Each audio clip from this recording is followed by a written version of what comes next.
Hey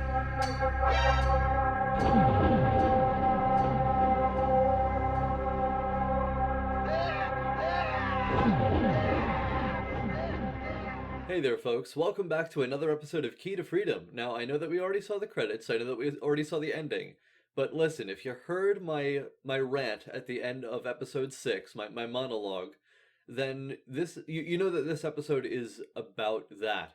This episode is about investigating further what exactly Christopher Golden, the creator behind this custom story, thought as he was developing this process. I really enjoyed this custom story, and because it does have developer's commentary, he cared that much to put it in. I want to listen to it with you guys. So let's get right to it, shall we? Enjoy. Alright, there are 2 notes right here in the courtyard area. Hi, I'm Christopher Golden. I'm the author and creator of Key to Freedom.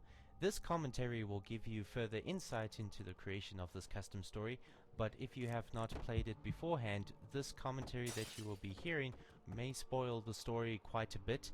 So unless you've played through this custom story, I would strongly suggest that you disable the commentaries in the options menu so that you can experience the game the way it's meant to be experienced. For simplicity's sake, I will be referring to the entire game as Amnesia. I will refer to Amnesia's main campaign as Dark Descent, and I will be referring to this custom story as Key to Freedom. Alright, let's begin. I've worked very hard to get this courtyard to look as good as possible, and the reason why it's such a difficult thing to do is because Amnesia doesn't have very impressive looking outdoor graphics. Textures are very blurry, and the houses and trees lack detail. In fact, even the outdoor scene from Dark Descent is rather mediocre at best. This is why I wanted the player to start in a courtyard. The walls surrounding the courtyard prevents the player from wandering into the village or into the forest, so that they don't have to subject themselves to the horrors that is ugly graphics. This room was actually the very first thing I did using the HPL level editor. In fact, when I started working on this, I never intended on making a fully realized custom story. I was only interested in making one room or maybe one level. And because I was experimenting so much, as a result, this room pretty much has almost every visual element that Amnesia is capable of. And I must say, these tools given to us are actually quite good. They're not perfect, but good to the point where I decided to make a full custom story. Later I would find out that this was the same editor that was used in the creation of Dark Descent itself. This was also the first puzzle I've ever worked on, and this was before I understood scripting, so this is purely physics driven, and that's usually very risky because anything could go wrong and can potentially be game breaking. Due to the possible risks, this is the last time I would use such a method in Key to Freedom. Now we're gonna make our way into the mansion proper. Anticipation can add to the suspense in the survival horror. In fact, it's more effective than just a simple jump scare. Although I did not want to introduce the monster too early into the game, I did want the player to be aware that there is at least one lurking somewhere in this mansion. As a result, I would try different ways of hinting of the monster's existence, such as having it walk through corridors with very little light that only reveals the silhouette of the creature, or just by having its shadow hint of its hideous figure. Now, some of you might wonder, why would you do this? I mean, obviously I already know what this monster looks like. I've played through Dark Descent. Well, that's the thing. I designed this custom story for not just those that have already played through the game's main campaign, but also for those that have not. Here's our monster buddy still playing Shadow Puppets. Hello there, buddy. Before we get to the next comment, we're gonna quickly grab the secret oil and tinder boxes. Huzzah!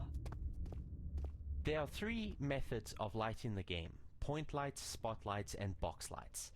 Skilled map editors always try to remind us that box lights are important, but I can see why some people don't like using them. It presents a few challenges that are not an issue with point lights and spotlights. You see, box lights are exactly that. They are boxes that contain light. Anything outside of the box is completely dark. So this large entrance hall is at a consistent brightness because of the box light that surrounds it.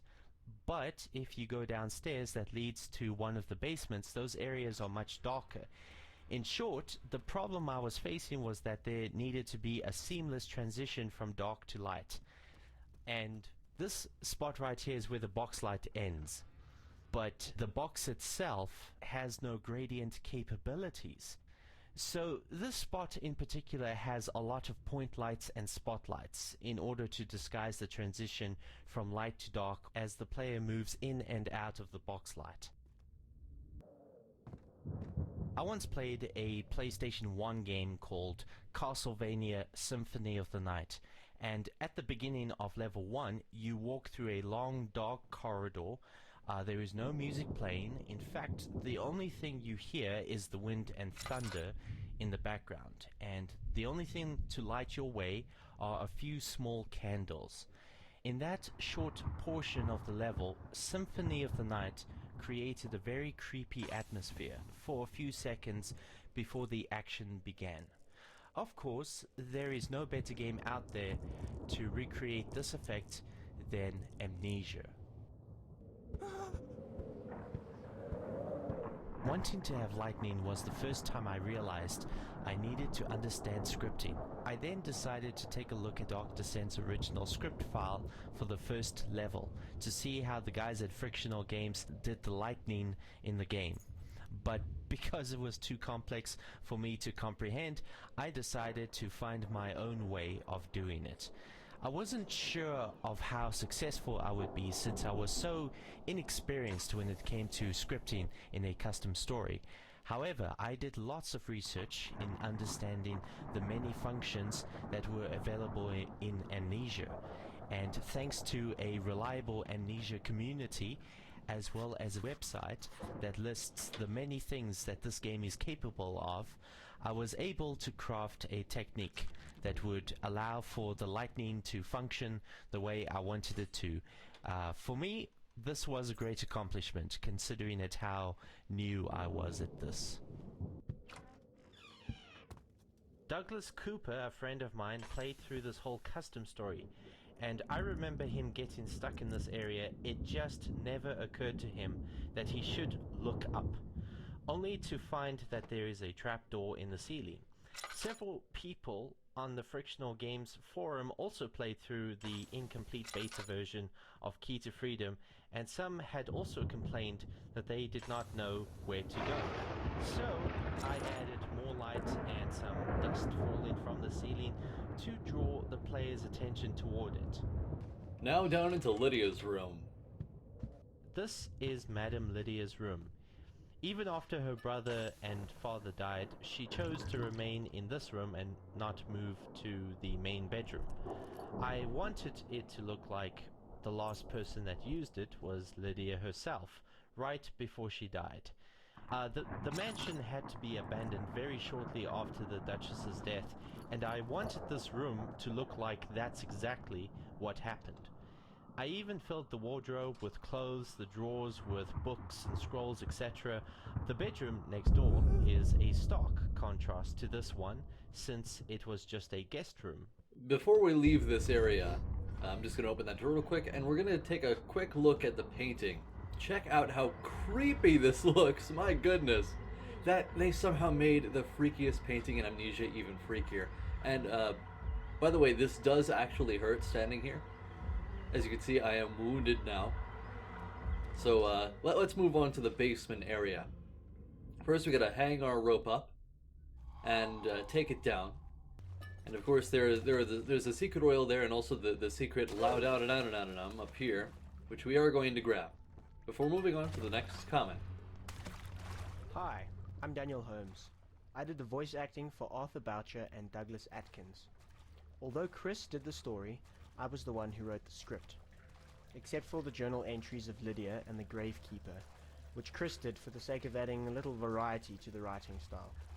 I was also tasked to do some game testing.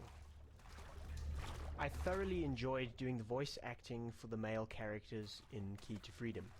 The butler, Arthur Boucher, and the cellar overseer, Douglas Atkins, had to be portrayed as very different individuals. On the one hand, you have Arthur, the distinguished, refined gentleman who had been serving the family faithfully for years. On the other hand, you have Douglas, a little less refined, responsible for many hard labor tasks. The contrast, I feel, provides the player with a broad view of the events in the mansion many years ago. Even though the experiences of these characters were not the same, both were affected by the supernatural events that took place, thus providing a haunting anticipation of what is to come in the game. Cool, I'll take those tinder boxes, and we'll move on now to this, their invisible friend, who follows behind us and is actually friendly until we go through this door, and it shuts behind us. On its own, all on its own. Sorry, buddy. Anyway, there's another comment over here that we ought to listen to, so let's do that. Yeah, that thing following you is invisible falling blocks. And those same blocks jumps out of the water to give the illusion that the monster is walking away.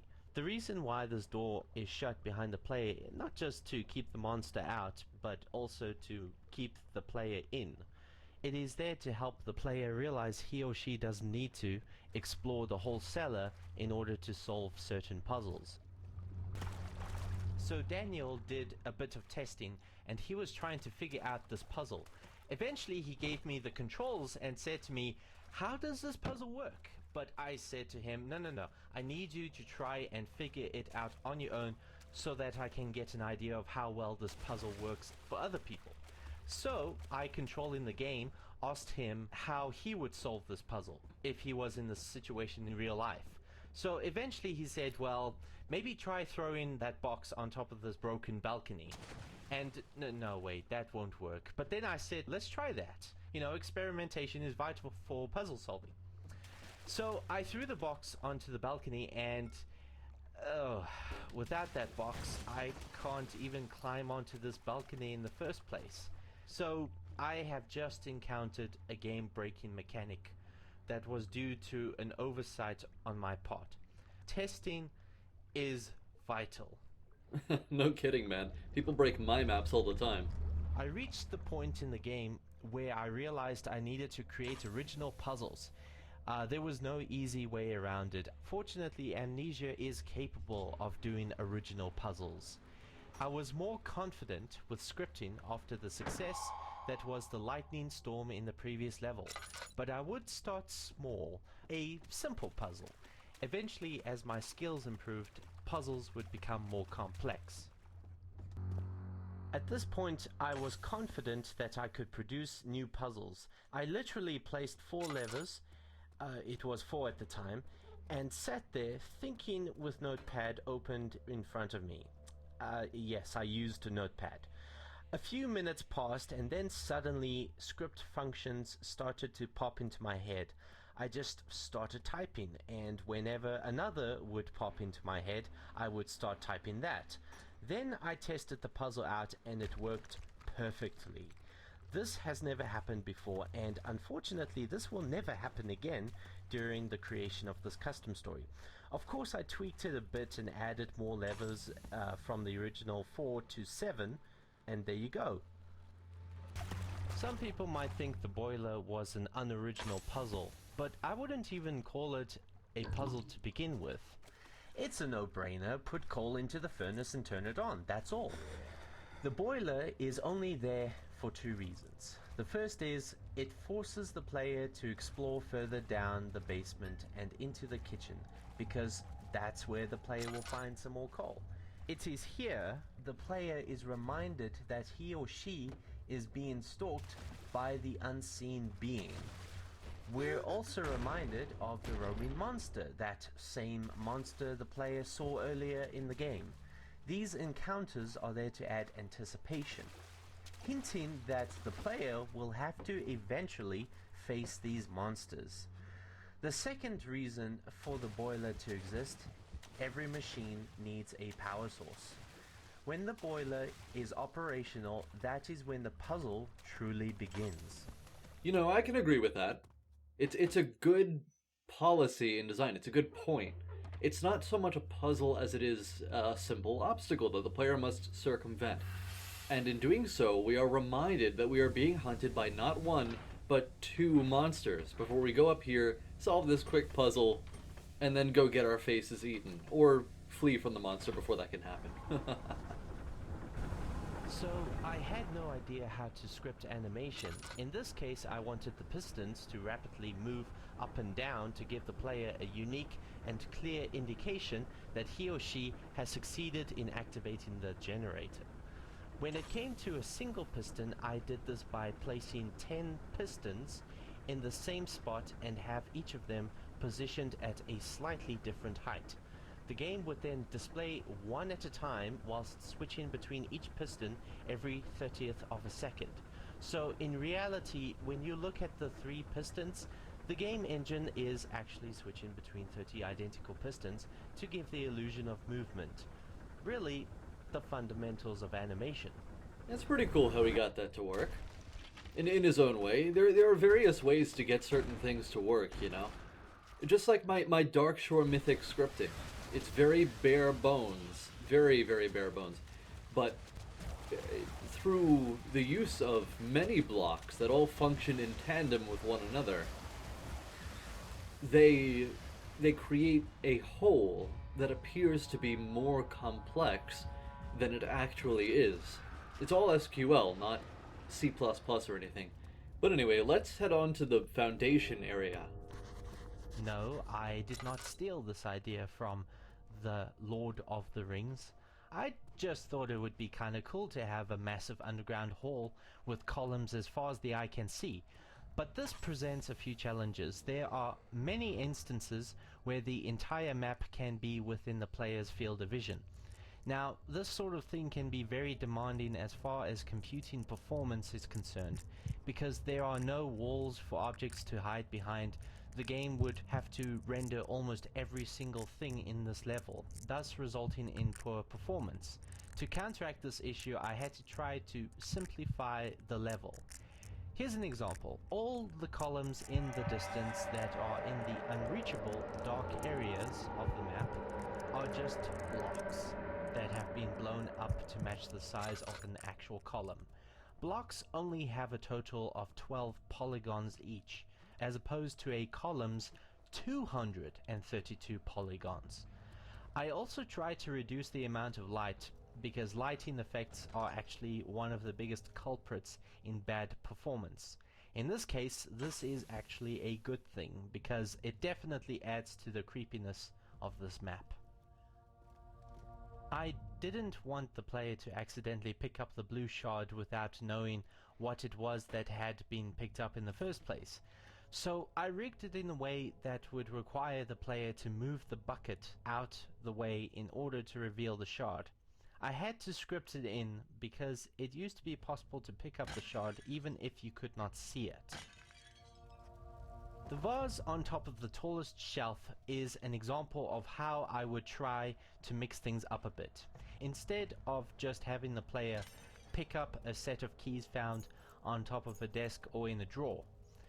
But there were some challenges, such as how the keys would not always appear when the vase would fall and break on impact. There was one tester, in fact, on the frictional forums that brought this to my attention. Little things like that took about 2/3 of the time when creating this custom story. I even had a to-do list that had tons of somewhat little things that needed my attention, as opposed to many big things. Yeah, it's the same way for me too, man. Some of my D2K maps, they execute a simple objective in a complex way, and it took countless testing runs in order to find every bug. If the player jumped off a high location and fell to the ground, the player, for some reason, would survive the fall. This meant that I had to create a fall to your death sequence whenever the player would jump from the top of both towers. It's little things like that that could break the immersive experience of a game, and it was something that I had to correct. This puzzle was the most complex one I had to script, and for the most part, I did a pretty good job, but there was one little hiccup, or a bug, in this puzzle. When the player encounters this bug, it actually breaks the combination that the player is required to input. But it was difficult to find this bug, because there seemed to be no pattern indication of when it would happen. So I added some more scripting that would help me find the problem.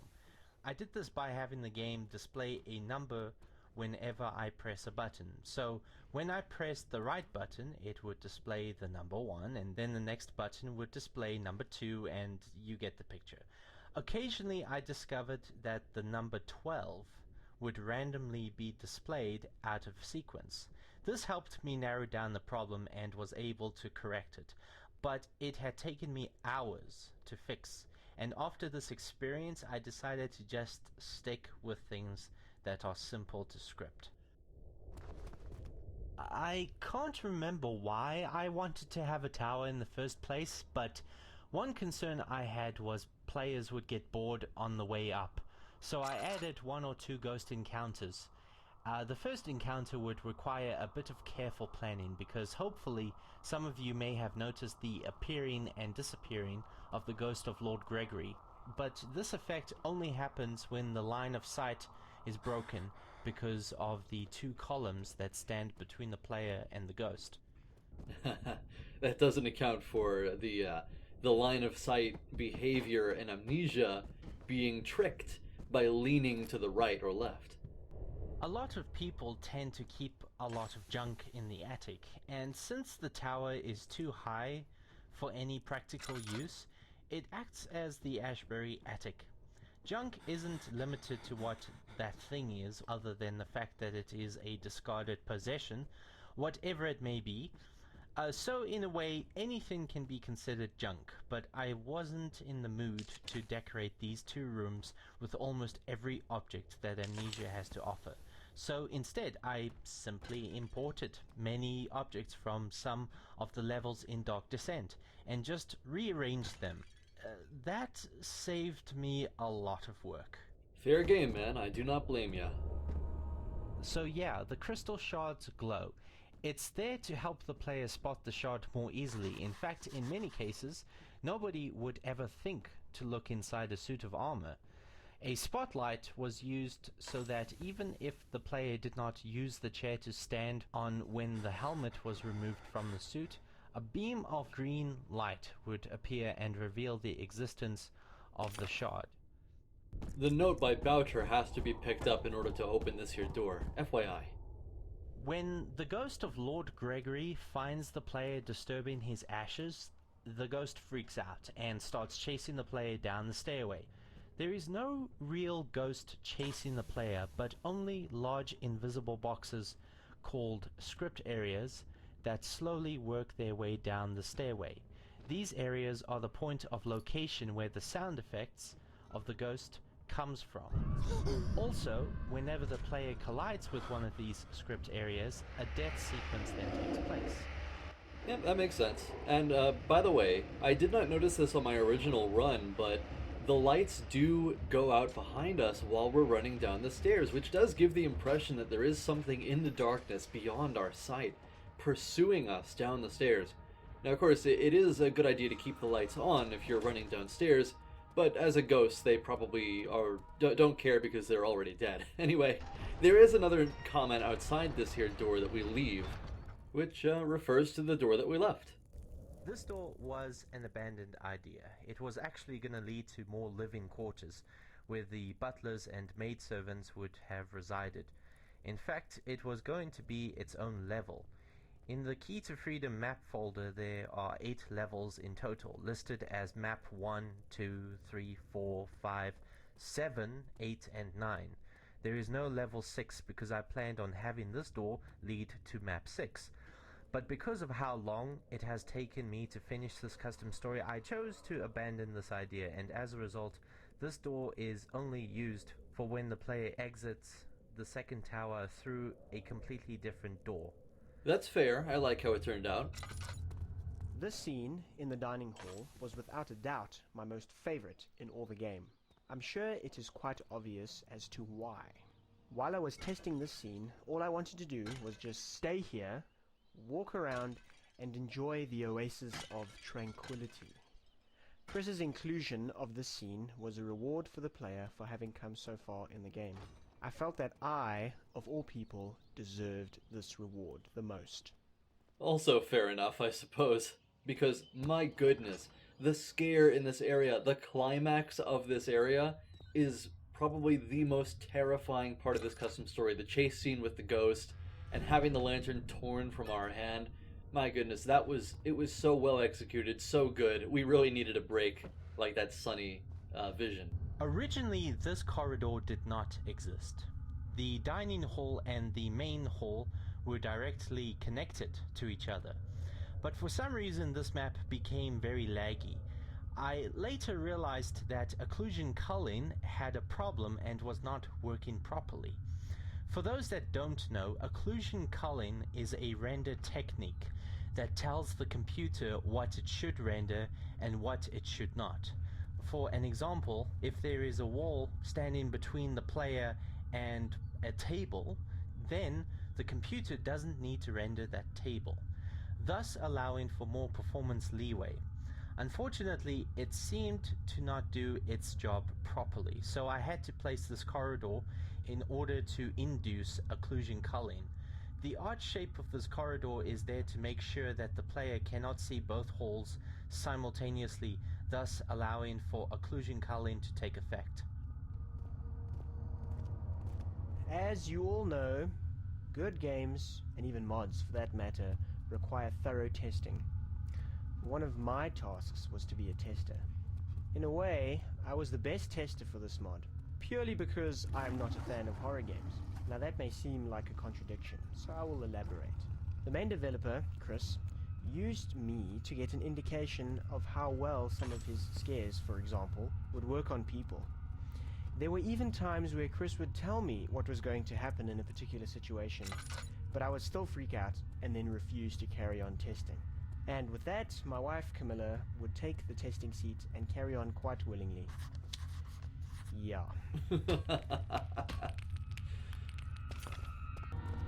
Whenever I get the opportunity, I always try to light the levels with opposite complementary colors. Of course, in most of Key to Freedom, I use a lot of blue and orange because these colors are complementary to each other. This is one of the many reasons why I'm glad I chose to have this game take place at night, because the cold blue night is a nice contrast to the warm glow of a flame. The best example of this can be seen in the entrance hall of the hub of this custom story. Likewise, this room also has complementary colors, red and green. Yeah, the color choices have been gorgeous, man. This room is the laggiest in this custom story due to the many lighting effects and objects scattered throughout this rather large room. But having said that, the one saving grace is that this level is only laggy on my PC. My PC is using high-end hardware from 2008. I'm not the kind of guy that's gonna buy new hardware every year or two, and apparently there are plenty of people like me that don't have the luxury to do so either.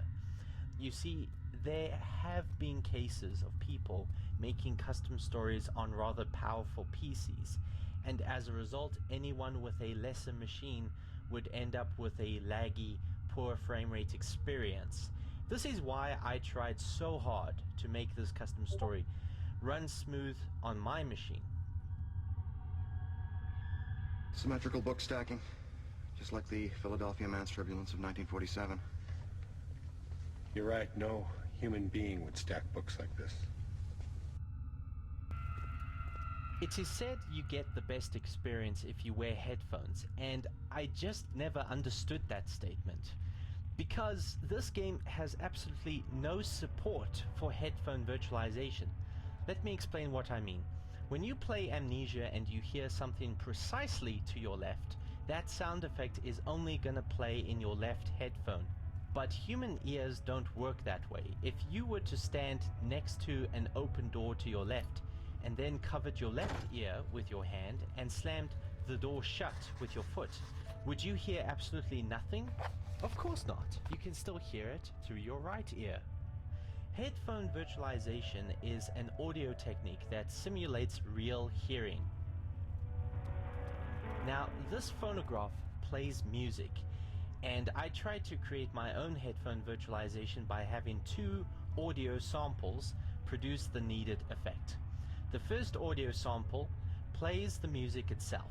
No echo effects, nothing, just a pure recording of a piano. The other sample is played simultaneously, and its purpose is to produce the echo only.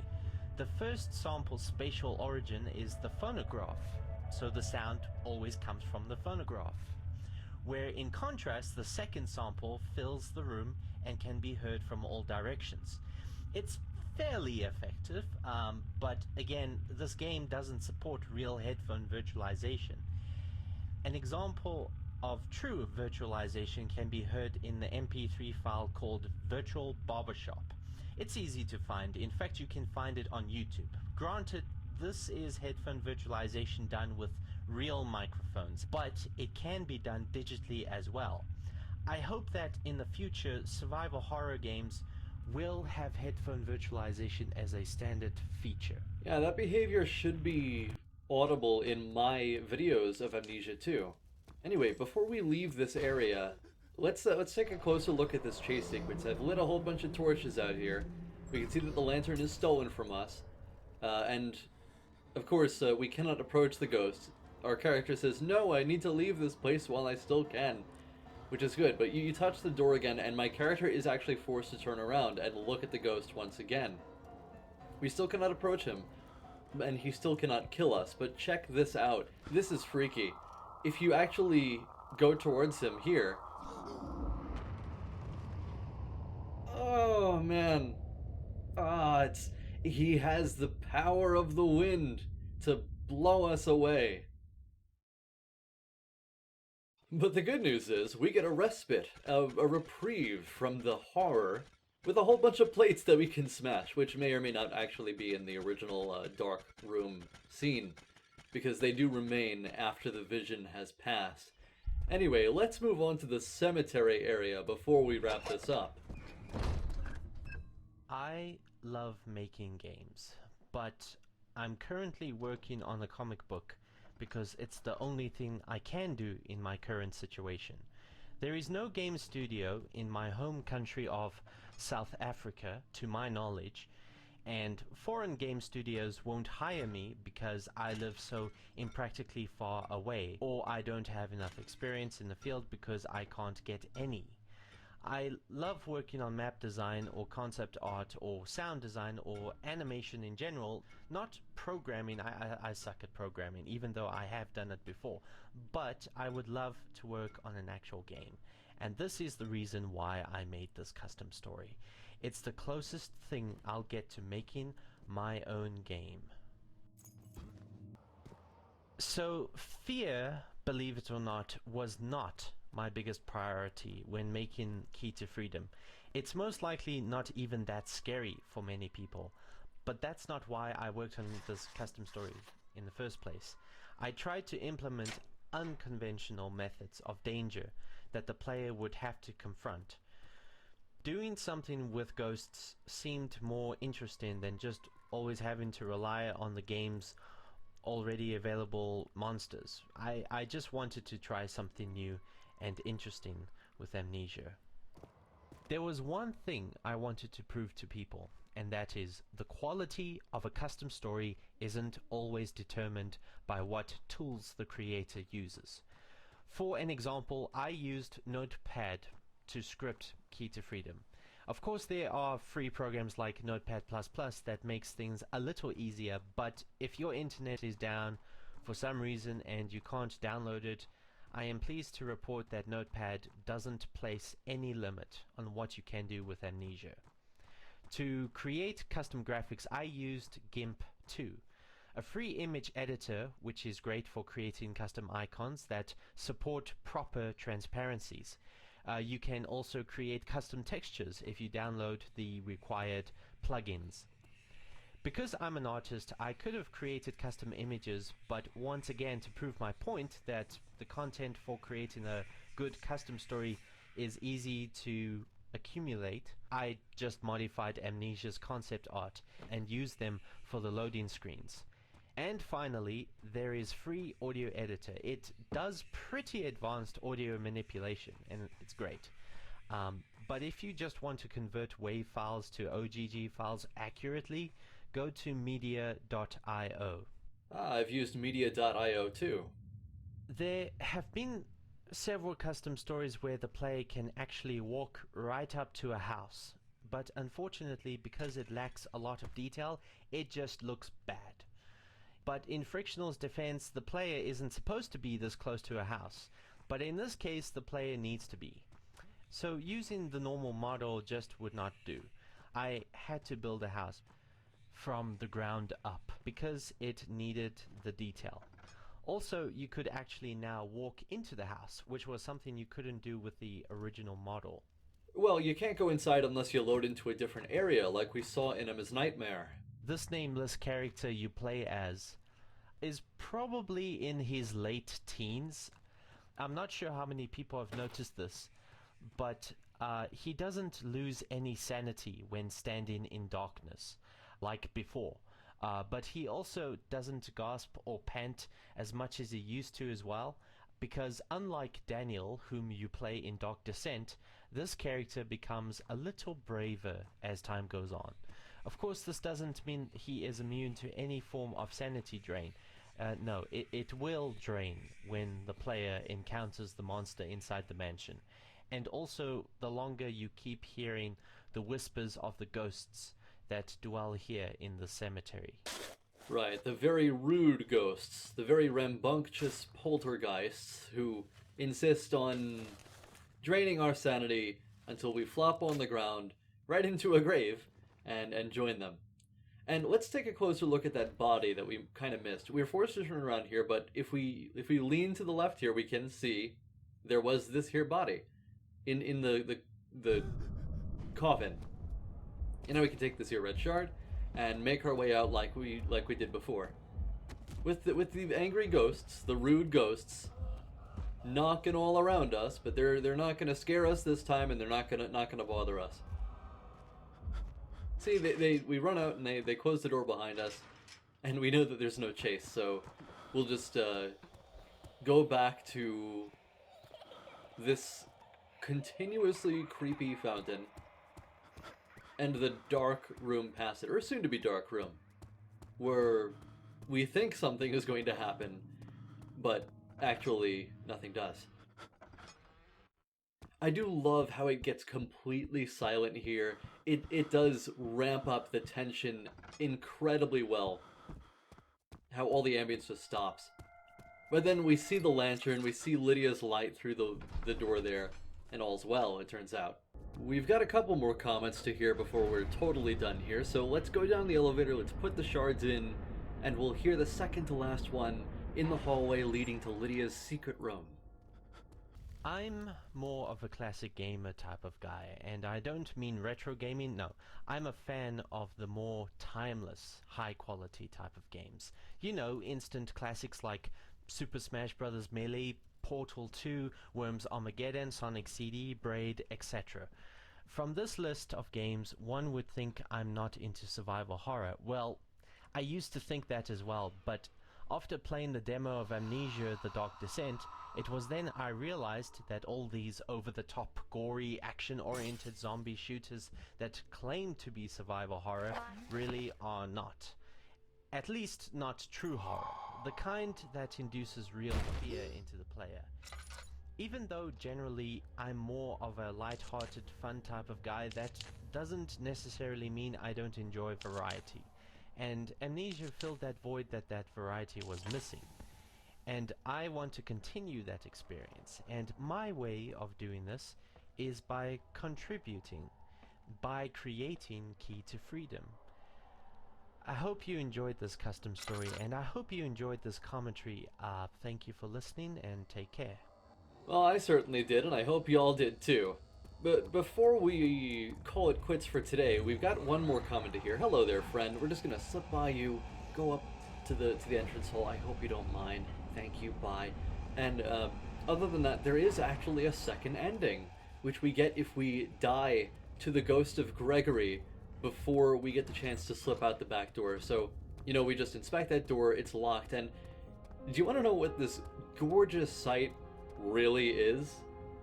This is kind of funny, actually.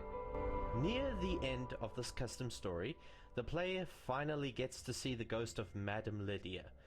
I would recommend you listen to this track near the end of the game when you have her in your sight. I hate to break it to you, there are no custom models in this custom story. She is just a slimmed down ritual prisoner from Dark Descent wearing a skirt with a rock on the head. But this really was the best part about making a custom story. I had a lot of fun repurposing Dark Descent's resources to create a new experience. And I have seen many other custom stories where people have taken something and turned it into something completely different. Ah, she's a trap. She's one of those male ritual prisoners wearing a skirt.